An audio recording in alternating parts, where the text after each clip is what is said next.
auditor, consultant.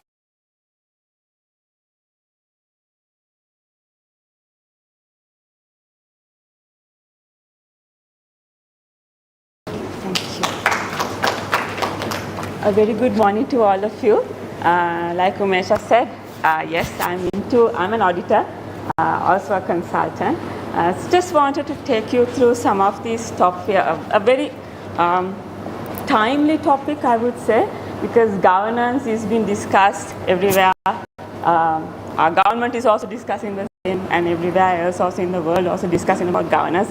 I'll take you through some of the things that we've seen as failures. I'm sure you must be familiar with all these names, the logos. I'll just give one or two examples, because if I go to discuss all of it, I think I'll be taking most of the time here. If we see Enron, I think this is one of the oldest that we came across, somewhere in 2001. Enron was formed in 1985, and thereafter they became one of the largest leaders in gas. They were one of the natural gas companies where they were having contracts with other customers, so they wanted to have a wider customer base. So they were generating cash big time, and with the dot-com bubble, they were able to billions and billions of profit for a day. And then what happened was, with the burst of there were issues that the company was facing with regard to its cash. And what happened was, they wanted to fabricate the financials. I would say most of the time, who does the fabricating are finance people and IT people. I'm telling you because most of the people know when it comes to this is very general. We can just get to know it in a couple of days. But when it's finance and IT, people can play a lot of things, and that is at one point, it leads to good governance, but it can also be misused. So what happened was, here the financial people were trying to fabricate the numbers, and they were showing certain things that were not making profits as special purpose entities. They converted some things. The CFO, the financial controller, is doing this fabricating part. That person is converting some of these loss-making entities into special entities, and they're trying to move the profits up. But ultimately, you can't run for long like that. And analysts come up with a lot of issues. They say they're all stakeholders, right?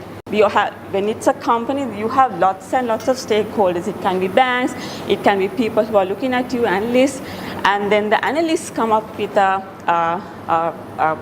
complaint, and they complain the company and say, there's something going on like this, why won't you have a look, right?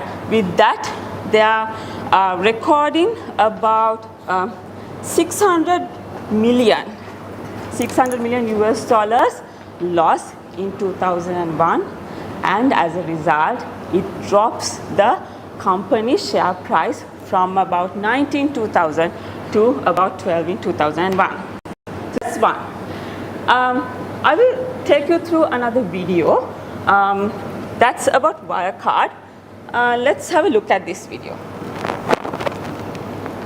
2005, a little-known startup called Wirecard joined the Frankfurt Stock Exchange. The payments processing company soon became a unicorn, eventually surpassing Deutsche Bank, Germany's biggest bank, in value, and attracting notable investors such as SoftBank. Despite allegations of accounting irregularities over the years, Wirecard grew to become Europe's largest financial technology company, worth $28 billion at its peak.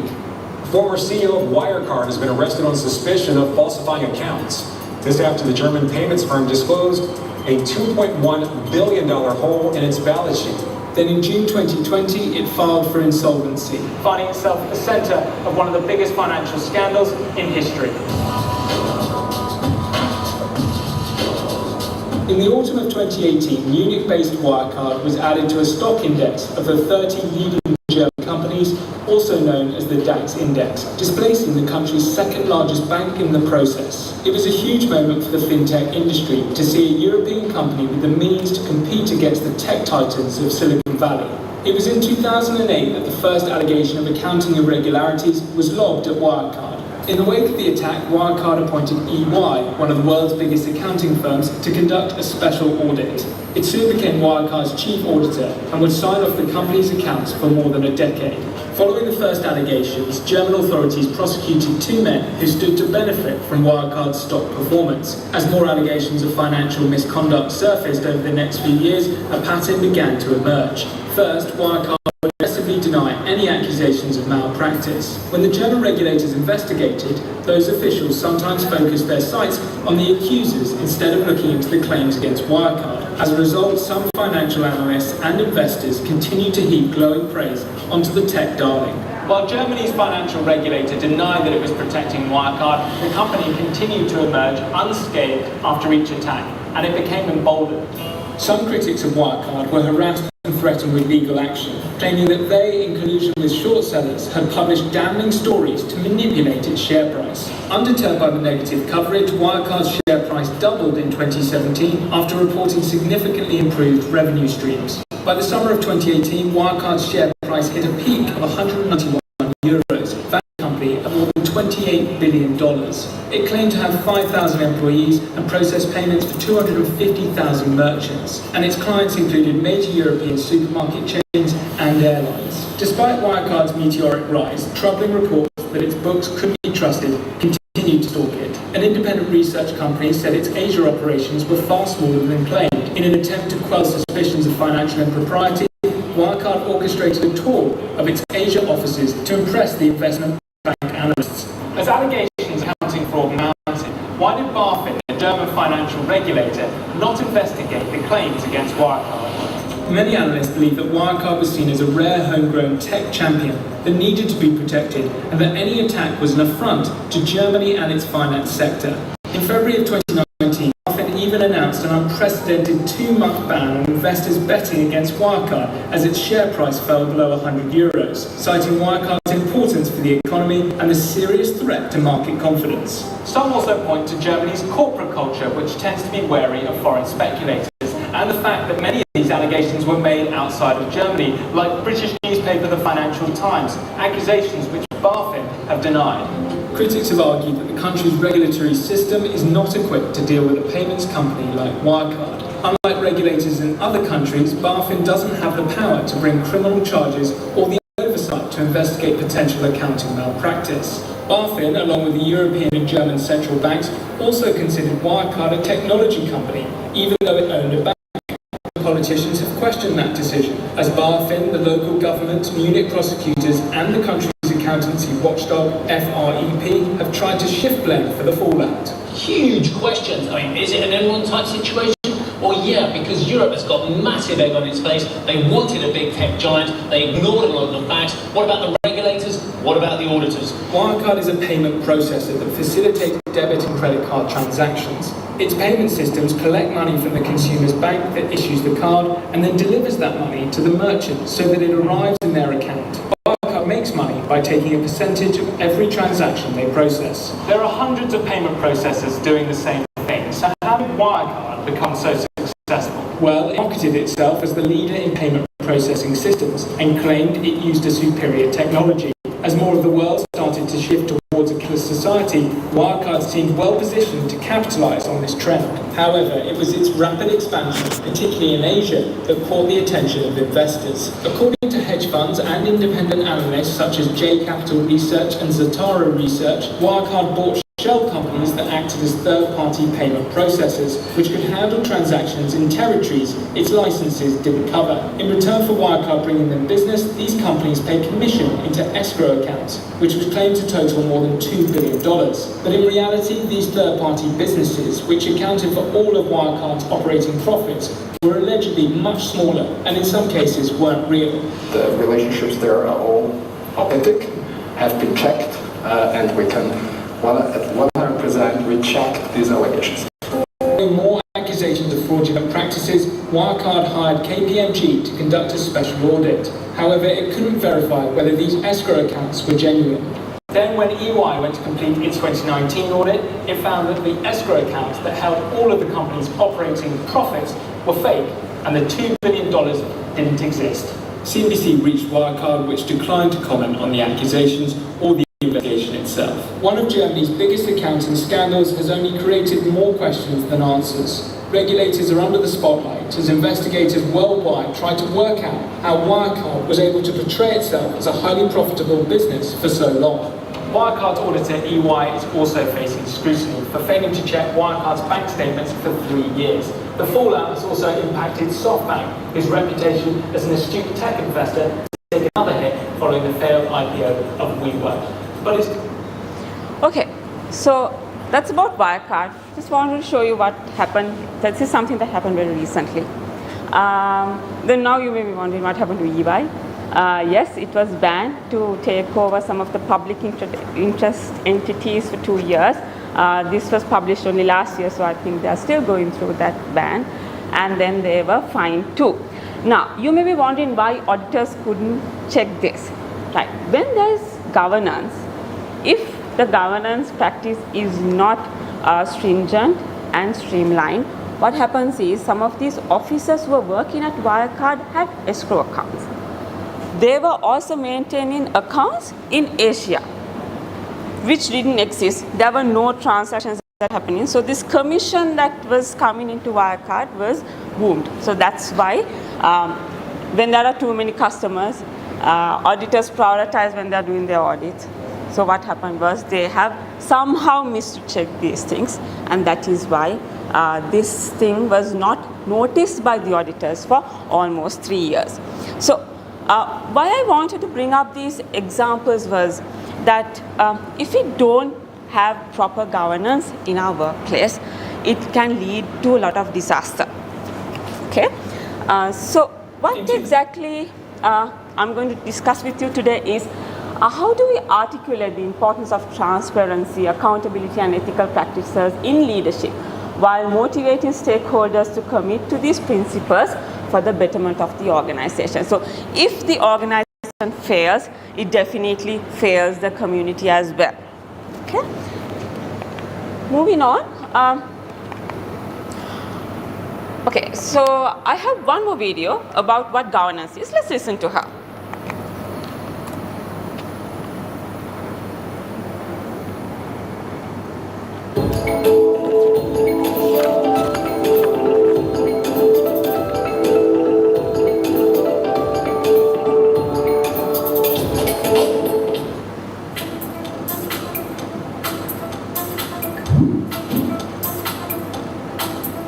When a group is too large for everyone to be involved in decision-making, it creates an entity to facilitate the process.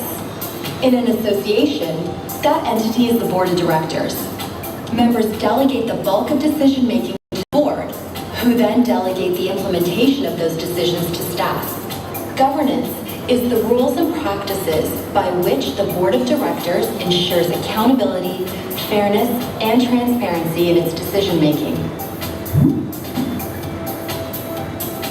Good governance is a robust and reliable system for making confident and timely decisions. Good governance gives members confidence in the decision-making process and leads to better decisions. It builds trust and respect between members and elected leaders, and it ensures ethical decision-making.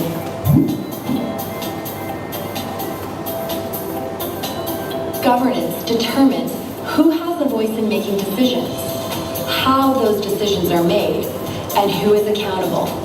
The rules for governing are defined in the association's bylaws and other governance documents. Ultimately, however, it's the norms and actions of the association's leaders that determine the effectiveness of governance. Here are some of the most important characteristics of good governance. Associations have an obligation to communicate, explain, and answer to members for the consequences of the decisions they made. Members should be able to follow and understand the decision-making process, including how and why a decision was made. Board decisions should be consistent with relevant legislation, common law, and the association's letters patent. Boards make decisions based on what is best for the membership, which requires that they solicit and listen to their needs. Associations should implement decisions and follow processes that make the best use of available resources while mitigating risk. The rules and processes by which the Board of Directors operates determines its governance. Good governance ensures accountability, fairness, and transparency as the association works to fulfill its mandate. Okay, so based on the video, you would have seen good governance has certain elements. If a company can meet all these, that means the company would have proper governance being implemented. How is it being done? Participation. For participation means that everyone in the firm has to be part of whatever the rules and the regulations that are being put forth by the management. It can be the board of directors. Now, board of directors can't be doing things on their own if there is proper governance being implemented. Then it needs to be transparent. Whatever the transactions or the work that we are doing, it has to be transparent. Everyone and stakeholders also should be able to know what the company is doing. And everyone is accountable.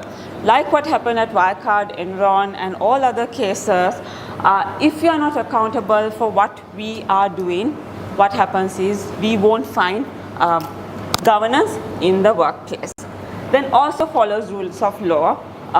Companies come up and the regulators have put forth some of the laws and how a company has to operate. And if we follow those rules of law, that is another point that the company would benefit from good governance. And responsiveness.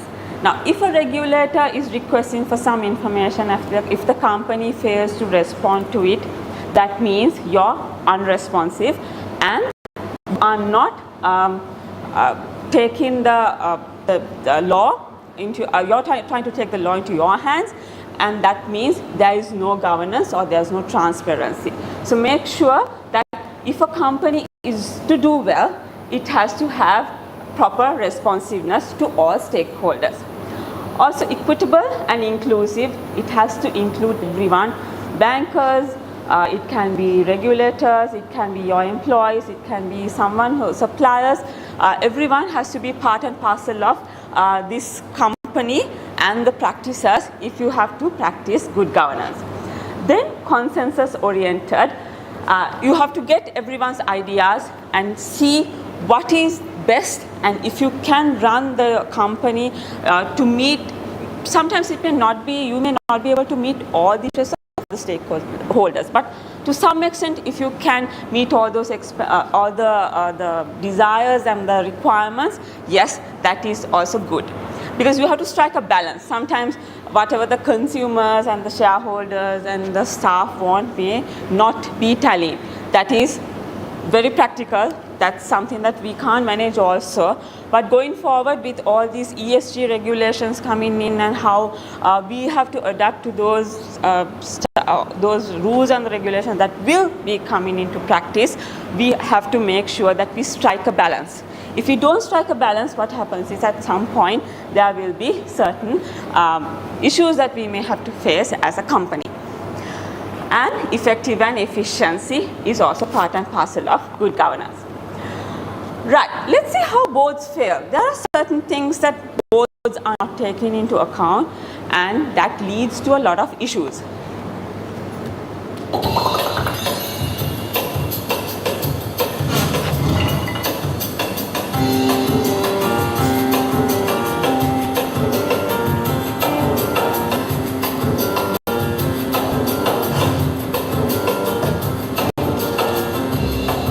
When running an organisation, it is important to have a board of directors who work well together. Making the right decisions and knowing what to do is called good corporate governance. This ensures that the company and everyone involved is making honest choices in the best interest of the stakeholders. So what makes a board of directors succeed? Let's look at the top 10 reasons they don't. The first reason boards fail is not having the right people. Some directors might not have the relevant skills or experience, or they might not understand the importance of their role and responsibilities as a director. A board of directors is only as good as the people who sit on them. The second reason is not keeping directors up to date with recent developments. Directors need to know their roles and responsibilities. This includes understanding financial reports. Directors should never be kept in the dark. Directors should always be informed, and new directors must be trained and equipped with the right information to help them fulfil their duties. The third reason is not knowing the rules of the organisation. The company constitution is like a rule book. It tells the directors, management and the staff what the organisation can and can't do, how it should operate. All directors should be encouraged to learn the rules and know how to change the ones that don't provide good results for the organisation. 4. Another reason is not making decisions in the best interest of the organisation. The chairperson and the directors need to promote responsible decision making. Effective decision making will keep the company strong and will allow it to grow and prosper.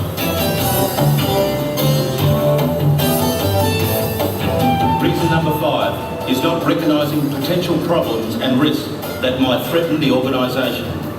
By identifying any problems, directors can ensure the organisation is well prepared to weather any storm. Whether it's finances, management, staff or physical environment, directors must know how to deal with problems as they arise. A good way to do this is to keep a checklist of potential problems, risks, ways of dealing with them if they arise.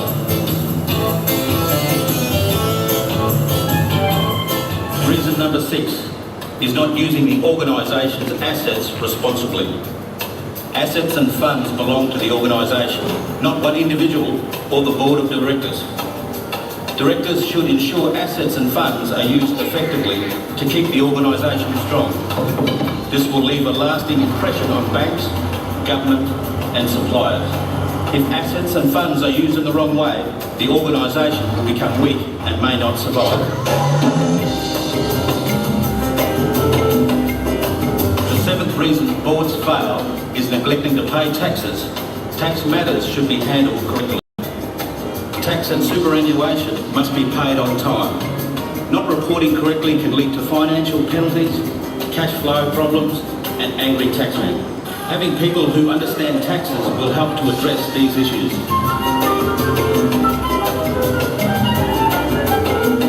Reason number 8 is not knowing the organisation's financial position. Financial reports indicate if funds are being managed properly. If directors are worried about the organisation's financial position, they should talk to the company auditor. Reason number 9 is trying to do everything at once. Directors need to have a clear direction on where the organisation is heading. Board governance takes time and priorities must be set years in advance. All boards should have a good idea of the organisation's mission and what success looks like. Directors and management should work in partnership to establish key goals and priorities. 10. The final reason boards fail is a lack of teamwork. Directors and management must work together. If conflict and tension arises, it can interfere with the board's ability to make decisions.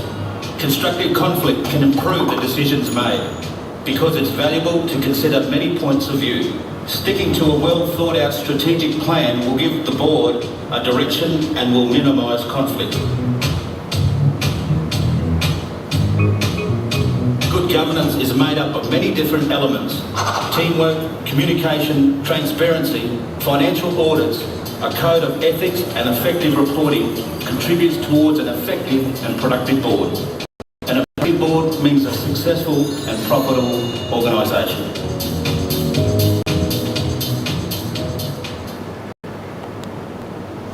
Okay, so some of the current trends of corporate governance, since we are in 2024 and we are looking at a couple of years ahead of us, we have to manage our politics influence in the boardroom, like what we saw in the video. If there is conflict between the management and the staff, there's a problem whether you can carry on to the future.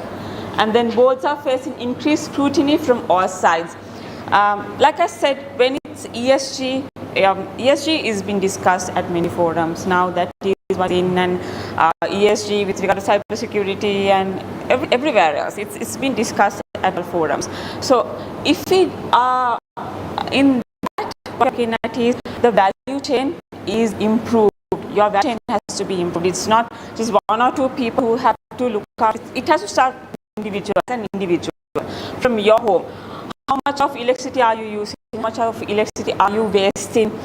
The water levels that you're using and how much you're wasting. So it starts from you as an individual, and then only it cascades to the rest of the areas in what you're being involved in. So both are facing increased scrutiny from all sides. You have to manage your regulator, suppliers, employees, and whoever potential investors and the customer would be. So it's an overall thing that we will have to manage going forward. Sustainability goals and results remain critical. We will be monitored 2027 how much carbon emission are we managing or not, and so all parts are getting into this, and if we don't manage ourselves, then we are going to be in trouble if we are dealing with the European market for the time being. It will get into the rest of the countries as well going forward, but European Commission only is doing this in a very stringent manner at the moment. Economic uncertainty, change in company strategies, and stakeholders want better CEO oversight, because people think that CEOs are being paid more, so they have to work more, right? So if you want to have good corporate governance in place, you have to make sure that your contribution is enormous and that you are doing a great job, right? Okay, so what are the challenges of implementing good governance? Resistance to change. Bring up a very recent example that I'm going through with one of the clients. For this client, we are doing some financial statements, but there are certain numbers are being discussed in many meetings because they don't agree to pass one entry, right? Because they want to fabricate certain things in their financial statements, which as auditors, we cannot agree to. So there's resistance to change. So there's a lot of discussion and opposition that is coming from the management, but we are in our position. We are saying no, we can't do that. If you want to have good governance, and if you don't want to have any issues going forward, we don't want to be like what happened to Wirecard or Enron, because we can't fabricate accounts, right?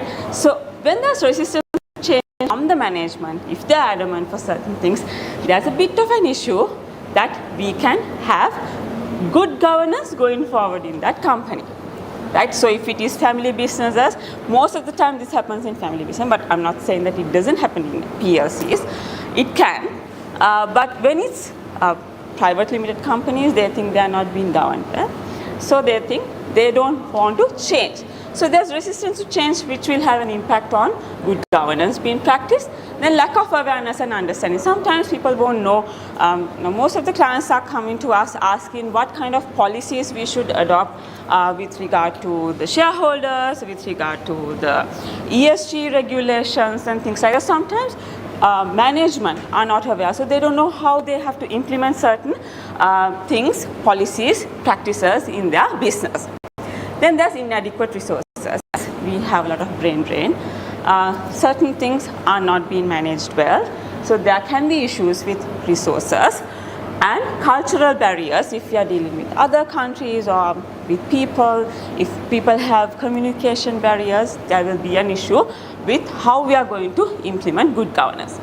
Then leadership commitment, regulatory compliance, like I said before, if we can't meet the requirements of the regulator, there will be issues going forward for that company. And balancing stakeholders' interests, you have to strike a balance. If you don't know how to manage your employees, your shareholders, your bankers, and whoever who's outside the community, then there is going to be a problem. Ensuring participation, we discussed this a little before. If you don't know how to participate and manage, there will be a problem in your in how you are implementing good governance. Then measuring performance. Do you have KPIs of how to manage your business in terms of the satisfaction of the employees. If you know how you are managing your ESGs going forward, you have to put those controls in place. Otherwise, there will be issues with how you are managing carbon emissions and what kind of issues that you are bringing into the environment. If you don't manage it, there will be problems on the ground going forward. Then the technology integration. How good are you in your company in managing your technology? Do you have ways of communicating with your customers? Is there a way that you can monitor our customers? Because with ESG coming in, because there is emerging trend going for good governance. So if you don't know how to manage your supplies' carbon emissions, there has to be a problem in how you report after 2 years. Right? So 25 is this S2 is going to be practiced by all companies, and by 2027 you have to get into the practice of how you're calculating your carbon emissions. So that is something that everyone has to be ready with, and you have to put the foundation now itself so that you will be able to manage these things going forward. It's sooner the regulations are being implemented, you have to abide by it. If you don't, then there's going to be another issue in how you are going to do your business. Right, so I have discussed all of these in the previous slides, but just to summarize on how the board composition and the leadership, it takes a pivotal role. If you don't have the right skills, if you don't know how to manage everything, there's going to be a problem in how you are going to report to your stakeholders. Then policies and procedures. If you don't have companies, don't have policies and the right procedures in place, there are issues like internal audits, and then there are systems reviews, system are there. They just report a lot of issues if there are anything that they see, either with regard to your systems or with regard to your operations. So don't manage it, and if you don't make to develop those the recommendations that the auditors are also giving, then there will be problems going forward. But policies and something that even the regulators are putting forth. So it is our duty that we them and do it to the best of the company and who is involved with business. Stakeholder engagement, share strategies for effective communication and engagement with shareholders, and continuous improvement. Now, putting down a policy or a procedure doesn't mean that you're okay, right? You always have to monitor, you have to see whether that is the what is being put into practice is there, or even people are changing. Sometimes they just want to do whatever they want. They don't want to stick to whatever that the company or the regulator has been put for. So you always have to do reviews and see whether those have been practiced. Right. Some of the historical trends, how things have moved. Everything is moving towards AI and ESG issues. How the diversity is in corporate boards. People looking how many ladies are representing a board. It's there in so many companies. Being part of a global company, even we are being monitored. But there are certain things when it comes to skills, you have to balance the skills. That's the most important thing, and how you can get along with the clients. Right, so sustainability reporting, like I said, is coming to practice. So that is going to be a key element when it comes to corporate governance going forward. In conclusion, corporate governance changes very soon. Like it changes quite often. While it's important to understand the top trends in corporate governance, it's equally important to implement a governance framework that will evolve and save us. Just see, corporates, companies won't be doing the same business over and over again. Like there'll be changes, there'll be diversifications that's happening. You need to make sure that you have those governance processes embedded into your process every time there is a change in your landscape. Bringing your governance to maturity means enabling secure collaboration, seamless data sharing, and real-time oversight into key issues ranging from ESG to cybersecurity issues we have yet to face. Now, I didn't go to mention more about the ESG and cybersecurity areas because I'm sure in another discussion we will be going into more depth on how the IT aspect will be embedded into the business going forward. So that's why I didn't go to mention about all of that. But governance, if the board is to see and manage what, how they have to do their businesses well going forward, then there's AI. And AI is being discussed everywhere, but there has to be some human intervention, definitely, otherwise things won't be full or effective. And it all have to have all this data sharing, they have to have controls. I'm sure being IS auditors and being in this professional body, we all are aware of what we are being exposed to. So good governance is not merely a goal to be achieved, but a continuous journey of integrity, transparency, and accountability. If you can't, okay, now implemented, we are all going, it has to be monitored, it has to be improved then and there. Right? The foundation on which trust between leaders and those they serve is built and maintained. Together, let's embrace the principles of good governance, not just in words, through actions, for the betterment of our organization, our community, and the generations to come. Thank you very much.